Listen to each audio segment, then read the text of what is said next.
How long should I wait to use my CPAP after drinking? Have you ever wondered how alcohol consumption affects your sleep apnea and the use of your continuous positive airway pressure machine? It's a great question, and understanding the relationship can help improve your sleep quality. Alcohol consumption can worsen sleep apnea symptoms. It relaxes the muscles in your airway, increasing the risk of airway obstruction and apneic events during sleep. This means that if you drink, you might experience more severe symptoms and disrupted sleep.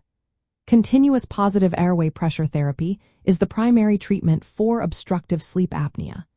It works by delivering pressurized air to keep your airway open while you sleep. So, what should you do after drinking alcohol? Generally, it is recommended to continue using your continuous positive airway pressure machine as usual, even after consuming alcohol. There is no evidence that alcohol reduces the effectiveness of your continuous positive airway pressure therapy. In fact, using your machine after drinking is important because alcohol increases airway collapsibility.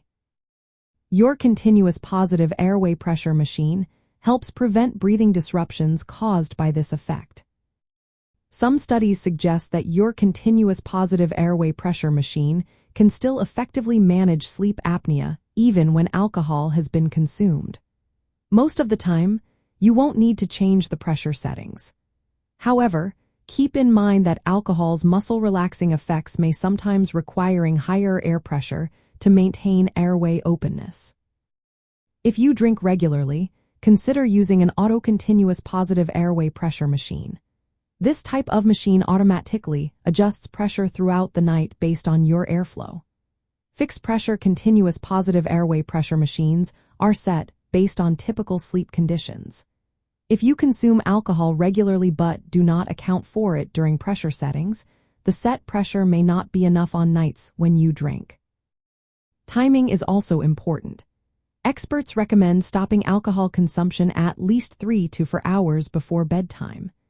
This waiting period allows some of the alcohol's relaxing effects on the airway muscles to diminish before you sleep. Since alcohol can impair your nervous system's response to airway obstruction, waiting helps reduce the risk of worsened apnea events. After this waiting period, you should use your continuous positive airway pressure machine as normal to ensure airway support. To summarize, continue using your continuous positive airway pressure machine after drinking alcohol and do not skip your therapy. Aim to stop drinking alcohol at least 3 to 4 hours before going to sleep. If you drink regularly, consider using an auto-continuous positive airway pressure machine, as it can adjust pressure as needed. Remember that alcohol worsens sleep apnea symptoms, so limiting alcohol intake is advisable for your overall sleep health.